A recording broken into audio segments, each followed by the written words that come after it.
Shalom et libota na Nzambe. Bisika nyonso bozali kolanda biso. Bino nyonso bolanda ka Réveil TV, la chaîne du réveil. C'est votre émission à la découverte du monde satanique. Naba oeba kolanda biso sur YouTube Nzambe Yalola Pambola Bino. Cette émission, c'est une conception et production. Il y a l'évangéliste Claude Kabouni Walesa. Na réalisation tozana papa na biso ingénieur Chikabengele. Prise de vie tozali na papa na biso double sim o azali ko harmoniser c'est émission oyo et comme na elengi pe kitoko na ndako na bino. Vous allez nous suivre chaque dimanche à partir ya ba area boye. Donc ça a toute une série d'émissions avec mes complexes que vous voyez.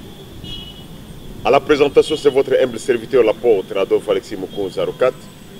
Na loboko nanga ya mwasi tozana papa na biso Diaribo Walesa oyazaki katiere munene pe champion ya Kinshasa ya iteni ya mabele ya Kinshasa mpe oyo azaki penda maître ya temple munene oyo yebana akotisa bato ebele na kati na monde ya molili na loboko nanga ya mobali tozana mosali na Nzambe l'apôtre Timothée au Moussa Nzambe azali très exceptionnel. Vous allez découvrir pourquoi nous disons qu'Aza très exceptionnel. C'est parce que Aza Moussa Nzambe oyo Nzambe a utilisé puissamment. Nzambe a salé ma cause de difficultés financières ayeko salete a pengwanzela a kota na temple ya papa na biso Diaribo. Maintenant papa Diaribo asi abimi ye patia na biloko na habité oyo zanda kunangate. Comme le fils prodigue Negiemoko Alobaka. Il est rentré dans sa maison. Et lorsque Salama n'a noté, vous allez découvrir ces choses. Bien aimé, Tigalo Kosa le matin, Mouto Andima, humiliation à Bongo, Andima, ko témoigner d'Ingebozo Landaye. Sambasola Kisanga, Albika Bundi, aux ministres de défense dans le gouvernement de Jésus-Christ, na Solingana na Kisayo, Makamozo Salema, na Katamboka, na Kishasa, Pena Mokili Mobimba. Dieu m'a dit, Kaboudi, tu es le ministre de la défense du gouvernement de Jésus-Christ. Je veux te révéler des choses qui se passent à Kinshasa, dans le pays, dans les jours à venir. Il m'a dit, regarde, temple. J'ai vu un grand temple et qui avait des fentes. Il y avait des trous. J'ai vu une statue à l'entrée de la tente. J'ai vu une statue sur le podium là où on prêche. Dieu me dit ce qui suit. Kabundi, plusieurs serviteurs ont touché les fétiches. Ils citent mon nom, mais ils ont touché les fétiches. Nombreux ont touché aux puissances occultes. Ils font des démonstrations pour envoûter les gens. Ils sont les serviteurs du diable. Qui va se repentir? S'ils ne se répandent pas, plusieurs vont mourir. Plusieurs verront des choses. Tope simbote na papa na biso Diaribo mbote na yo. Mbote apôtre. Tope simbote na papa na biso révérend Timothée mbote na yo. Mbote papa apôtre. Je crois que aujourd'hui nous sommes aussi, nous avons un interprète spécial qui est le pasteur Rodrigue. Oyo Azaï Kolimbola. Pour na bato bazolanda biso na YouTube. Ba oyo pe bazoka monoko ya lingala te. Papa Rodrigue mbote na yo. Ok, nous allons commencer déjà cette émission. Toko Sana Nabango parce que c'est une introduction. Les règles sont très simples. Toko Banda na papa na biso Diaribo. Oyo ainisaki tata na biso pasteur. Mais Toko Banda na ye pour aibisa biso ndenge nini Diaribo akota na monde ya molili. Qu'est-ce qui a poussé notre bien-aimé ya côté na monde ya molili? Est-ce que c'est une prédisposition? Et ça ndenge nini? Et banda ndenge nini? Poete de konabiso wana azwa posa akota na monde ya molili. Maloba epai na yo.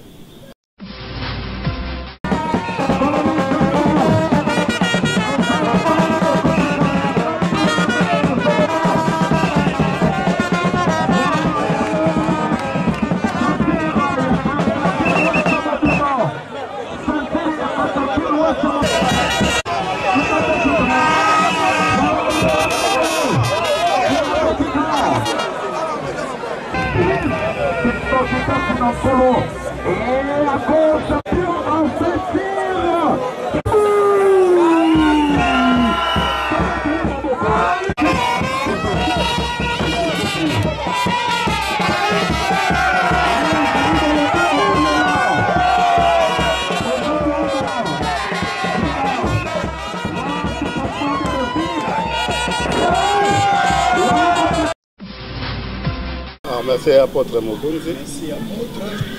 Dans la famille à 10 enfants. Je suis né dans une famille de 10 enfants. 8 filles. Dont 8 filles. 2 garçons. 2 garçons. Le nom de mon père. Pourquoi papa Nanga? Zeza. Zeza. Et ma mère c'est Lando. Pourquoi maman Nanga Lando? Alors, Nani Naza cadet. Moi, c'est moi qui suis le cadet. Alors, tu as un botami. Lorsque j'étais né, maman a comment ikoka. Ma mère était devenue extropiée. Maman a comment ikoka. Ma mère étant devenue extropiée. Elle marchait avec ses genoux. Tu as âge à 5 ans. Jusqu'à l'âge de 5 ans. Et j'étais en train toujours d'être allaité. Alors, il y a un jour, mais ça m'est arrivé qu'un jour, mes oncles étaient venus à la maison. Maman. Ils ont parlé à maman. Est-ce que vous dites que le blocage est au Zanango? Tu sais que le blocage que tu as vient qui décède de ton enfant ici. Les choses auxquelles nous te demanderons, si tu les acceptes, là tu seras guéri. Ma mère les a demandé quelles sont ces choses que vous demandez. Il dit cet enfant a été choisi depuis ton ventre. C'est cet enfant qui doit tenir la famille. Alors, si toi tu acceptes, là tu es guéri. Écoutez, ma mère a su qu'elle pouvait être rétablie. Papa. Elle appelle mon père. Le papa aussi, sachant que sa femme pouvait être guérie. Alors il leur a posé la question, vous voulez tuer mon fils pour que ma femme soit guérie? C'est-à-dire, avant maman a beauté ou normal. Mais mon coloca a beauté. Ou bien a beauté malemako a commis quoi, ou bien après qu'on beauté moi micro a commis quoi. Donc dès que le jour où ma mère m'a mis au monde, c'est le jour où ma mère est devenue paralytique, extropiée. Alors mon père demande, vous voulez la tuer mon fils pour que sa mère soit guérie? Non, les oncles ont dit non. La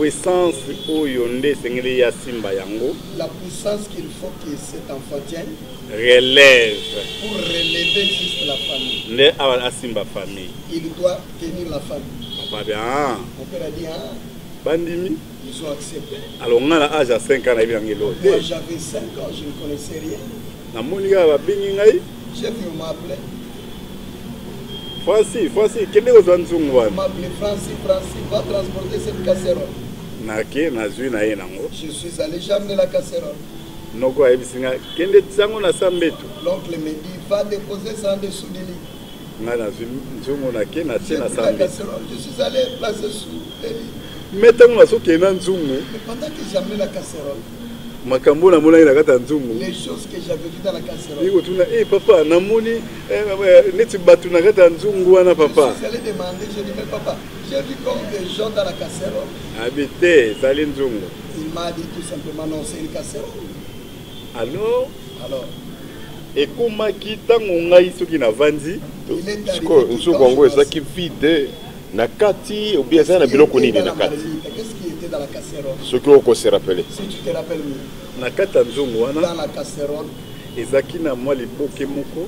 Il y avait un colis. Bakanga bakadena basinga bakanga un colis qui a été cadenassé entouré de fils. Donc on était kaka ezongela bi moment. Histoire qui brillait, histoire comme ça.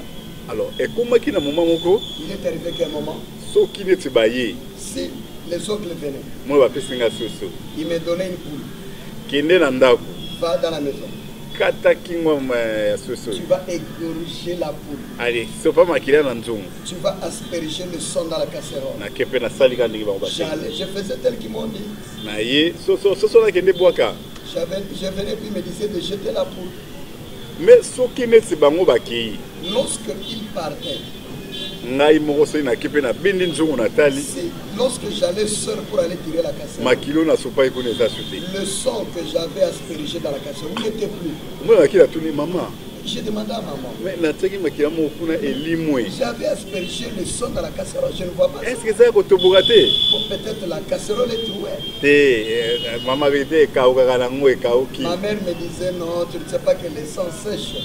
Obi kende ko na ngai. Vous savez bien aimé. C'est pour une introduction. Ça c'est pour l'introduction. Pour comprendre maman na likambo après. Vous comprendrez l'histoire après. Obi qui est de âge de 5 à 15 ans. Vous savez, de l'âge de 5 ans à 15 ans. Na comprendre était bandeka ko utiliser ngai. On m'utilisait seulement, je ne comprenais pas. Kende sopa makila soso. Va, je asperge le sang de na sayi na ngai. J'allais faire. Na to trouver normal. Moi je trouvais ça normal. Alors nde naza awa. Tel que je suis ici. Papa nanga azate. Mon père n'est plus. Maman nanga azate. Ma mère aussi n'étant plus. Et bandeko nanga 4. Mes 4 frères bazate ne sont plus aussi. Mais pour comprendre après. Vous les comprendrez après. Pour la ligne bazate. Pourquoi ils ne sont plus? Pour comprendre après. Vous les comprendrez après. Ok. Tant que vous avez la moi imuke, tu tourner les sous côté à Moussali Nansambé. C'est un homme de Dieu reconnu sur la ville. Il a non seulement une église, mais des églises. C'est un pasteur responsable. Il a des serviteurs qu'il dirigeait. Mais ce que nous allons apprendre chez lui. Mais Nini sali ete yo mosali na nzambe. Qu'est-ce qui a fait que vous serviteurs de Dieu? Oh nzamba bandaki ko utiliser. On se retrouver na kati na ndako ya nganga. Dans la maison d'un féticheur. Pona koluka renfort pa ya nganga. Vous cherchez renfort auprès d'un féticheur. Pasteur malobe pa na yo. Pasteur, vous avez la parole. Oui, merci. Matondo mingi pa na yo apôtre Mukunzi. Na bengami na kombo ya apôtre Timothée Kabala. Je m'appelle apôtre Timothée Kabala. Papa nanga bengami na kombo ya Masimango Kabala Jean. Mon père s'appelait Masimango Kabala Jean. Maman nangai abengami na kombo ya Mapendo Kasimoto. Ma mère Mapendo Kasimoto. Na botami na libota oyo to botami bana 36. Je suis né dans une famille de 36 enfants. Nakati na 36 enfants wana. Parmi les 36 enfants. Bango nyonso bakufa. Tous sont déjà morts. Totikala mibale. Nous sommes restés 4. Et na tango wana papa na biso azaki déjà asi akufi. Et à cette époque mon père était déjà mort. Et yaki kosenga ete mama na biso akoka kokende na libala esika mususu. Cela a été demandé à ma mère d'être mariée ailleurs. Et papa na biso azaka na basi minei. Mon père avait 4 femmes. Donc na mukuse na uti na libota wana. Je viens de cette famille. Libota oyo vraiment ba yebaki pena nzambe te. Dont les gens ne connaissaient pas Dieu.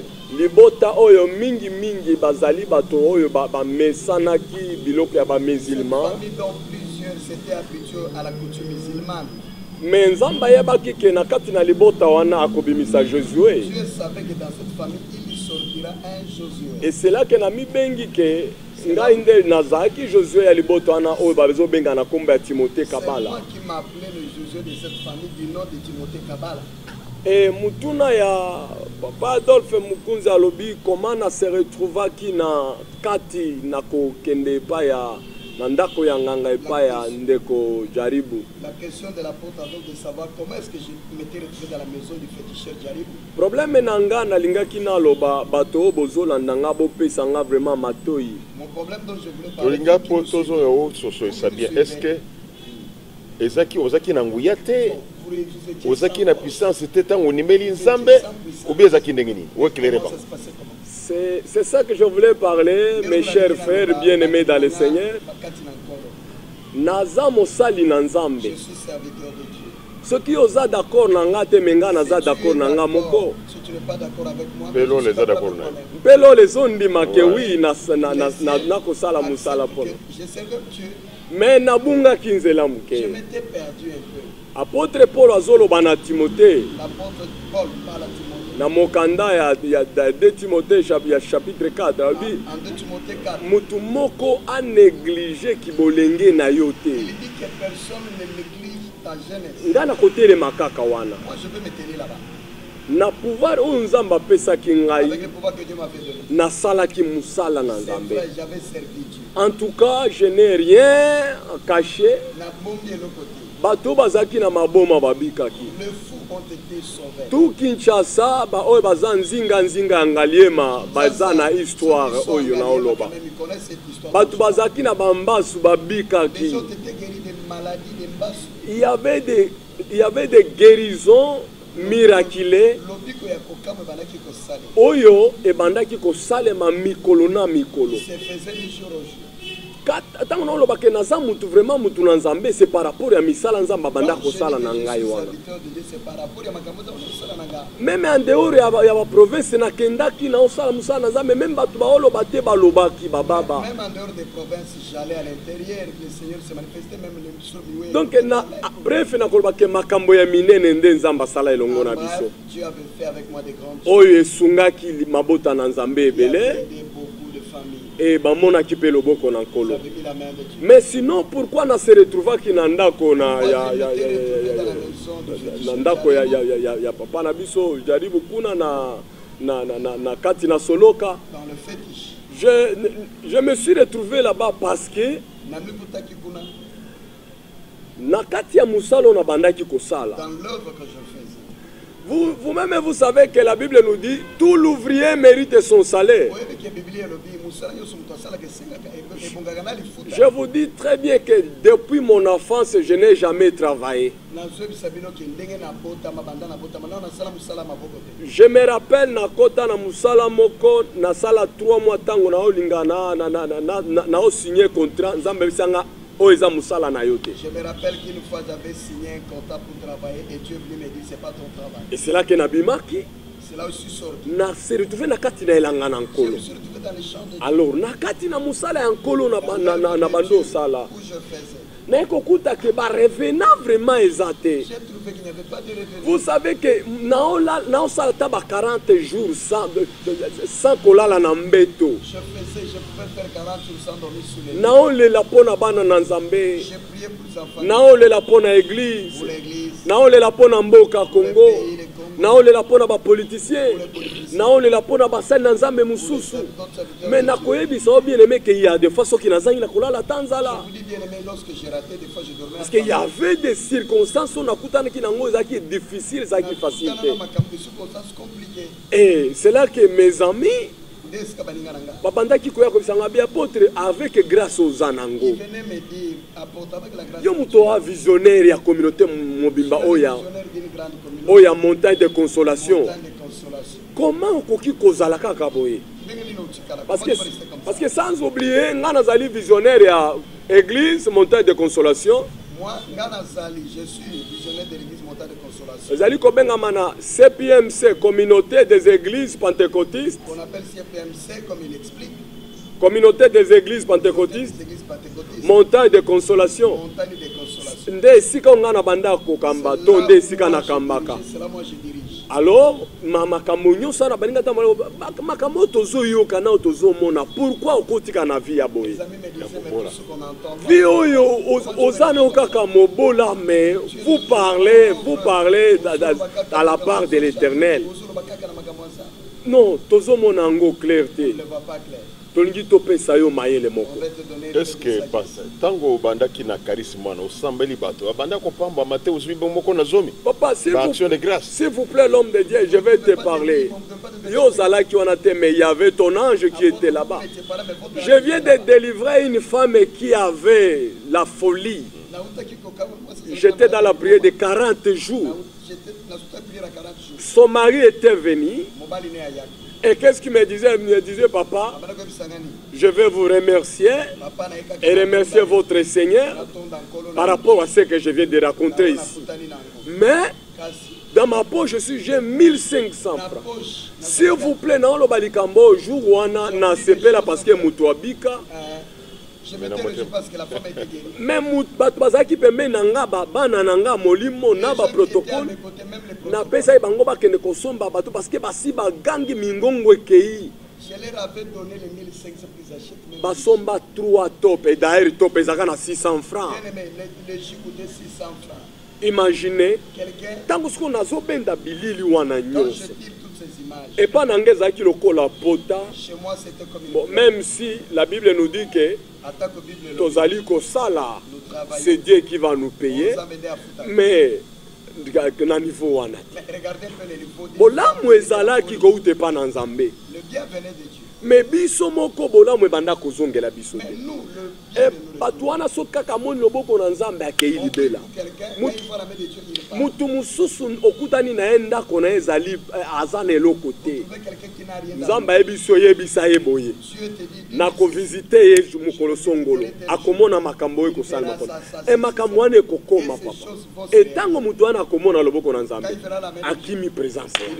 Oko edifier bana Nzambe ndengeni. Bana Nzambe na lingina loba boye. Na banzi ete musala obasa na Nzambe bazali kosala. Je sais que l'œuvre que fait le oui, misala ekulusu ezali komonana. Oui, les œuvres de la croix. Galate 6 alobi nini? Ba bazali koliesa biso bilei ya molimo. To pesa bi bango pe bilei ya nzoto. Tala oyebi ke nzela oyo nga na oloba na olinga na dévoiler pour na kolongola Satan na bilamba. Je me suis arrivé ici c'est par rapport ya lolenge batu bazwa kingai. De la façon dont le peuple de Dieu me prenait. Parce que ceux qui bazwa kingai malamu. Ceux qui n'ont pas vraiment la vie, ils ont qui a là. Quand même, à ta ils stabilité. N'a pas se retrouver kunate. Et bayaki kakambala mokote mbala mi balete baninga. Bayaki mbala nambala. Et nabanda ki kaka koboya. Balobi toma toyebi koza mosana Nzambe osali na Nzambe makasi. Toyebi ko tambola osama kambo Nzambe no asana o makambo minene. Mais ce qui est là, biso tozo ke la o mawa. J'aimerais te fortifier bien aimé qui me suivait à la télé. Tala kokanisa te ke mutu nyonso o azoyo ke la o mawa eza mawa ya malamu. To eza mawa ya solo. Kokanisa te ke mutu nyonso oseka na onde oseka na ya solo. Ezali koseka nyonso nde zaka koseka ya malamu. Koseka mususu zaka koseka ya mabe. Mutu mususu oseka na olo babi tozonga tusi sa ye carrière. Parce que baninga bayeba kike mutu oyo na makamba osala no ana grâce koleka biso. Ces gens savaient que cet homme de grâce qui nous dépasse. Tolukaye, que nous cherchons? To faire contaminer makambo biso tozalaka nango. Ezalokola mutu akoti na kati ya virus. Il soit comme celui qui est atteint par un virus. Et c'est là que j'ai résisté. Mais à la fin des comptes, tango na utaki na ba voyage. Comment tokozonga pona minute ya to zana makambo ebele. Je pense que Bokolanda émission na bokebi non seulement que bazo témoigner mais to ko expliquer ba biloko kwa mikemike. Lokola papa na biso lobi ke bazwa kinzungu batina se ambeto. Vous comprendre dans l'émission prochaine pourquoi est-ce que batiaka souvent banzungu aboko na se ambeto? Pourquoi bakisi ya makasi babomba kangona se ambeto? Pourquoi est-ce que balobaka ke mutu oyo azobatela kisi afandeli yango? Donc ba biloko wana to ko expliquer bino malamu na impact yango. Alors tous on côté à Padiaribu, si koyo tolingi to chité parce que temps et c'est pour ça que toko zongela. Est-ce que tango ozui zongo yango mama bika obi atikarika rakoka moi mukuse parti wana na quel conseil ozo pesa bato oyo balingi ko batela banzungu ya bokoko balingi ko batela biloko ya bokoko oyo ezaki ya koko na ngai ezaki ya noko muto apesinga na batela pas na chef de famille. Merci apôtre Mukunzi. Tango waka ba remettre nganzungu na ko tika na sambeto. Ils m'ont remis la cassette pour que j'aille déposer à monsieur Lili. Na zonga boye mama tambo. Immédiatement. Ma mère avait marché. Au côté na c'est un beto mama télé. La casserole entre en dessous Lili. Mamoni, maman, tambourina, nous, balangelo. J'ai vu ma mère qui a marché, moi je connaissais rien. Eh, maman, télémier. Maman, c'était l'idée. Maman, télémier, nous, si maman, colonel. Donc ça t'a préparé un ma kamoussous pour côté sur nanouana à celle qui la piège. Donc nana yebi écoute l'autre na kamula qui ngala qui tika ndona sa na be maman za hotel. Moi j'ai vu seulement étudier la casserole, j'ai vu ma mère me dire. Mais pas trop belanga secret. C'était des miracles mais oyo banda kozela ye qui a réagi à koka kondima. Voilà. Ko sala musala wana po ete. Azala na foi na kati ya foi. Conseil ni nous opesa bango. Conseil nous opesa. Peuple de Dieu, le conseil que je vous donne. Ngai j'arrive. Moi j'arrive. Soki na obinga mona mikumbisa. Si je dis de me glorifier seul. Mais na mikumbisa pour mutu mo fomi ba pour mi pesa. Je dois me glorifier parce qu'il faut se connaître pour se donner la valeur. Nandima ina ngati na kotika biloko. Moi je ne savais pas que j'abandonnerais cette vie. Oh tout na bandai ko singa na ndai ko zwa. Moi tout ce que j'ai demandé aux gens les gens me donnaient. Ta exact blague était hein. C'est pas du blague. Pasteur nenga vandu wana. Le pasteur tel que vous le voyez là. Monsieur Tokosa, pasteur moi la preuve. Mais écoutez, certaines montrent que non, ils donnent au pasteur faux. Et l'eau a souvent en Olobané, Naza, Nazana Katsali pour ma papa Walis. Ce que je vais vous dire actuellement, je suis dans les ventres de papa Walis. Je vois au Sanzanga. Les jours papa Walis, ça va me vomir. Les beaux messages à c'est les jours où vous aurez les messages il faut me donner. Je crois que vous avez confirmé que vous initiez non seulement pasteur, pasteur mon côté, pasteur. Là, vous confirmez que vous avez initié pas un pasteur, mais beaucoup de pasteurs. Il y a Baouenze. Des gens, des pasteur, tu me bats. Ah, je n'ai pas initié un pasteur, mais des pasteurs. J'ai dit au pluriel, des pasteurs. Vous mettez que lui est venu. Ils viendront. Ok, tozonge pa yantoma. Message ni nokopesa na basi ala nzambe. Ba o bezo passer des moments difficiles. Tomoni o ya braza quand même. Azwa ki grâce. Ya komona mosali na nzambe parce que mabe o tomona kana lingomba ezake basi ala nzambe bayebaka te ke ba médecin mo ke ba kibiso pour un transfert. C'est-à-dire ce qui quand lequel a transféré par moninga reconnaître la grâce ya moninga. Reconnaître la grâce ya moninga. Ce que moninga zo tambola na yo mo côté luka mosali mususu oyo yebi kaza mandaté de Dieu. Effectivement, le Kolaba Kabundi Walesa. Les preuves sont là. Pasteur Atikala, Azakina, na limitation, Azana chiffre en bon à Okolekate. Assemblée pour la Mutu, Tini témoignage, pas moi, et vous avez suivi. Mais cet homme, quand il a croisé l'homme de Dieu, sa vie a changé. Ministère est changé. Message, vivre expérience. Surtout que nous te félicitons parce qu'on a accepté. Il y a qu'au similaire. Vous savez que ça va vous causer des torts. Oui, je le sais. Vous voyez que ça va entamer votre ministère, votre carrière. Je le sais. Et si vous conseillez aux compétences, il y a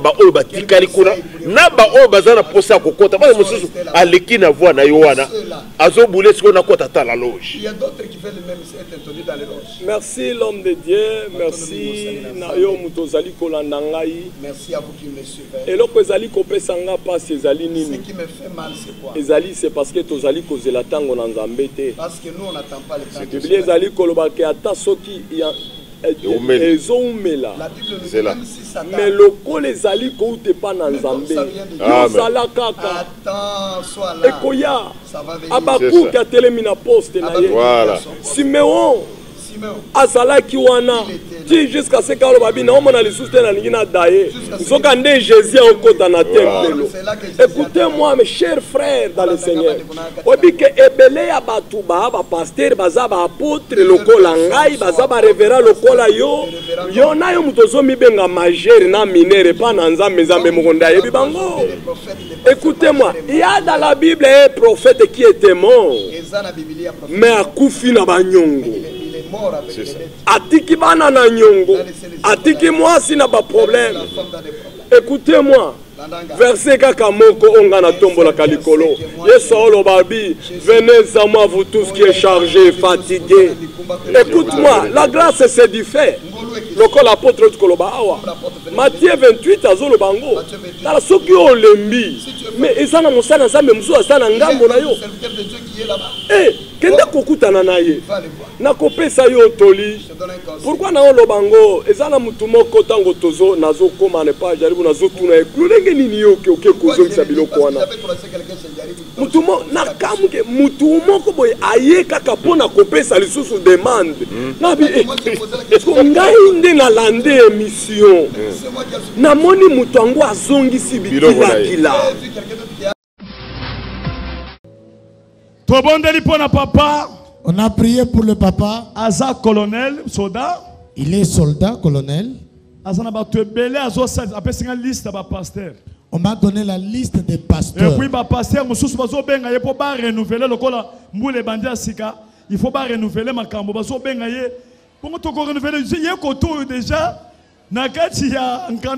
Il y a des pasteurs qui l'appelaient pour renouveler leur puissance comme l'année a commencé. Pendant que nous parlons, il a accepté Jésus.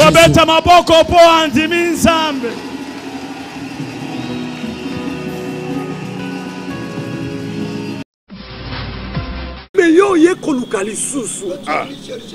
Et l'homme de Dieu à question m'avait dit que pasteur voilà bimisinga libanda bi pasteur talanga habitala. Oyo ezali ba tentation yebise kaka ke okoma na oya Yesu. Tango akoti yebise habitala zala kaka na Réveil TV okomona nzamba ya walesa ndenge sali na ngai. Donc bato ebele bazo zonga kaka na makambo ya kosimba bakisi et pourtant faut abandonner banzela wana.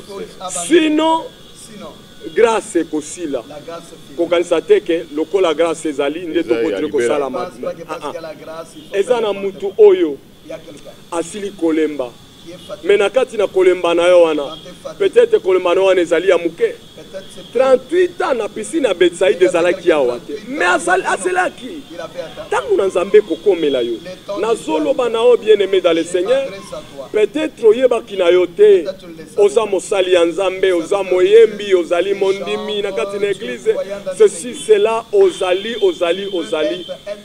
loba na nzambe apesa yo boumela kati na ye poete lobi na yo nzambe ye mokonde amema yango bisika lingi. Ok, nous sommes pratiquement arrivés à la fin. Nous bénissons l'homme de Dieu, l'évangéliste et le ministre de la Défense du gouvernement céleste, l'évangéliste Claude Kabundi Walesa. Oyo a se plaqué que émission Oyo Ezala. Oyo azali coproduire émission Oyo. Tobo sanité ba Oyo nyonso bazali ko travailler na Réveil TV en commençant par Papa Nabiso l'homme Mwamba na bakitani na ibango nyonso. Que Dieu vous bénisse abondamment. Zambe apambola double cible.